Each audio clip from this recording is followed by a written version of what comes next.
This was I don't want to say an idea, but it was talked about, and we decided to do this long before the events of October 7th and what's going on overseas and in Israel and in Gaza today. This was actually talked about in, I think it was the winter of 23, with Senator Martins and I.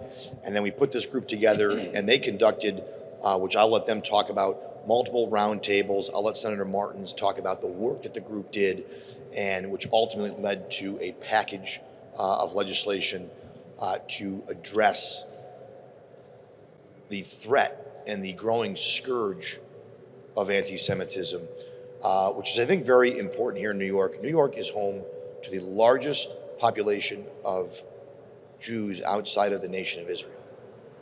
And that really binds New York State with what happens in Israel and what happens to the Jewish nation. And when what happened on October 7th, I happened to be in Israel in August. I was there with Senator Jake Ashby. And it really, the amount of folks that we met in Israel who grew up in New York, who grew up in Long Island, who grew up in New York City, who now live in Israel, who still have family over here, who come back and forth. That connection is a very unique connection, yes, between America and Israel, but between New York specifically and Israel. And I believe we have an obligation as elected New York legislators to speak out, not only on anti-Semitism, but to protect our Jewish citizens and to speak out for the Jewish nation, especially in light of what we've seen since October 7th. I don't think Senator Martins or the working group are going to pretend that those events did not impact the final report and some of the legislation that has come out. But I think this has probably never been more important. We were going to do this anyways. We were going to be here today anyway, speaking about this, but it has just become more prescient, more poignant, and maybe more important than ever that we are here.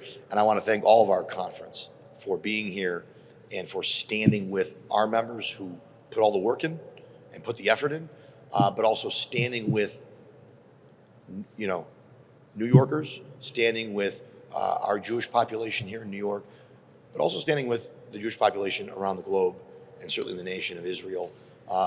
And there was a day when this would have been a very bipartisan thing. Unfortunately, that's not today.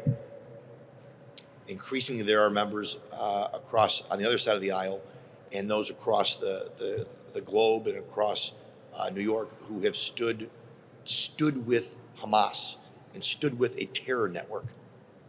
We have elected leaders who have stood with a terror network. We have elected leaders who've called on the elected government of Israel to step down while allowing a terror network to remain in place. So the idea that anti-Semitism is just this, this talking point, it's a growing threat. It is a growing problem. And when you have elected officials giving credence or giving shelter in their words or in their actions even to a terror network, that only emboldens anti-Semitism and those who would make anti-Semitic remarks or advocate for anti-Semitic legislation or policies.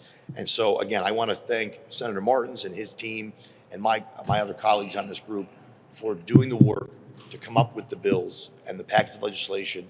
And this doesn't end here for us. This is really the beginning. We're going to continue to advocate for this legislation.